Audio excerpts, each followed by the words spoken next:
de Noah. Comme vous avez remarqué, nous avons une invitée très spéciale. Bonjour à tous, je m'appelle Louise, je suis l'amie de Noah. Je suis dans la même classe que lui en CM2 à Issy-les-Moulineaux et j'ai 11 ans. Je suis très contente de venir parmi vous aujourd'hui pour vous lire une histoire. Et promouvoir la lecture auprès des jeunes enfants. Parce que la lecture c'est très important, ça ouvre de grandes portes vers le monde. Ça vous aidera à devenir un leadership. Par exemple, yeah! Ouais. Allez, commençons cette histoire. Les chiens ne font pas des chats. D'Éric Emmanuel Schmitt Et Caroline Piochon. Ce matin, Tigrette, une magnifique chatte, se réveille très heureuse à côté de ses petits. Affectueuse, elle les lèche soigneusement. L'un après l'autre, les chatons ouvrent leurs grands yeux, sourient à leur maman et murmurent. Miaou.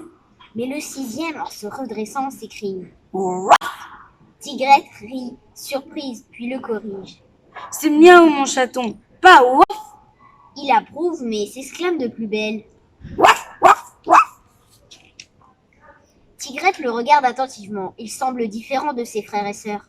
Non seulement il pousse des cris bizarres, mais sa gueule est plus large, ses dents plus fortes.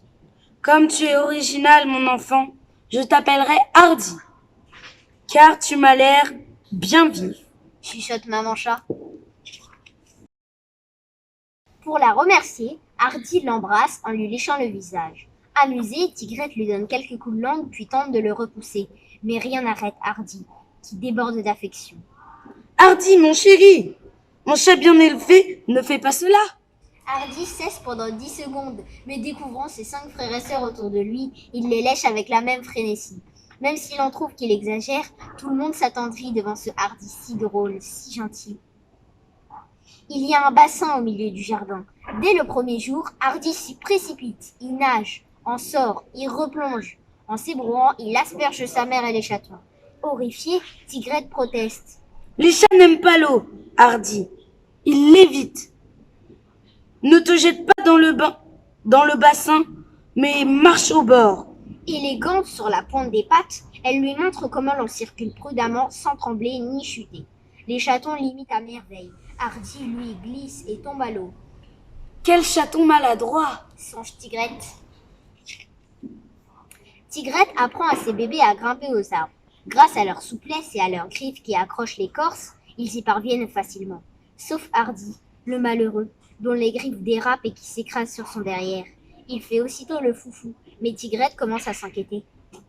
Mon petit Hardy, j'ai peur qu'il ne sache rien faire comme nous. Les chatons jouent beaucoup ensemble. Ils s'amusent avec des boules de laine, mais Hardy attrape la balle entre ses dents et l'emporte loin, s'attendant à ce que les autres courent derrière lui. Prenez-la dans ma gueule! Cria-t-il. On tirera chacun de notre côté. Non, ce n'est pas comme ça! Protestent ses frères et sœurs. Quand ils entament une partie de chat perché, ça tourne au cauchemar. Hardy ne saute ni ne glisse le long des palissades. Il perd toujours. Heureusement qu'il accepte tout avec ce sourire. Pense Tigrette. Un jour, Tigrette explique aux chatons comment effrayer un ennemi. Facile les enfants, vous hérissez vos poils. Comme ça. Et subitement, Tigrette double de volume, se transforme en chat énorme et inquiétant. Les chatons s'exercent avec succès. Mais lorsque vient le tour de Hardy, la catastrophe se confirme. Sa fourrure ne se dresse pas d'un millimètre, il n'arrive à rien. Comment va-t-il pouvoir affronter les dangers? Se demande Tigrette. Ce pauvre Hardy ne saura jamais se défendre. Un dimanche, Tigrette aperçoit 2 silhouettes d'humains dans le jardin. Des voleurs de chats. Vite, fuyons! Mais elle constate angoissée qu'elle ne réunira jamais à temps ses chatons, dispersés un peu partout. Les bandits capturent déjà Léa, sa première fille, avec leur filet. La famille chat ne sait pas quoi faire. Tigrette a beau hérisser ses poils, les voleurs les menacent toujours. C'est alors que Hardy s'élance et se met à crier violemment contre les malfaiteurs. Stupéfait, il recule. Léa en profite pour s'échapper. Hardy vocifère plus fort, découvrant ses dents. Ne touchez pas à ma sœur, ni à personne. Terrorisés, les hommes s'enfuient. Hardy les poursuit jusqu'au fond du jardin. Afin de lui échapper, ils escaladent la balustrade. Mais patatras, les planches cèdent et le mur s'écroule. Surprise, dans le jardin d'à côté se massent 5 chiots, identiques à Hardy, qui hurlent aussi sur les voleurs. Ceux-ci disparaissent, leurs jambes à leur cou. Une fois le danger écarté, tout le monde se retrouve au pied de la clôture. D'un côté, il y a Maman Chat, 5 chatons et Hardy. De l'autre côté, il y a Maman Chien, 5 chiots et, incroyable, une chatonne. Tigrette s'approche de Maman Chien. « Je comprends, Hardy, que nous adorons tous et donc un chien. » Caramel, la Maman Chien, hoche gentiment la tête.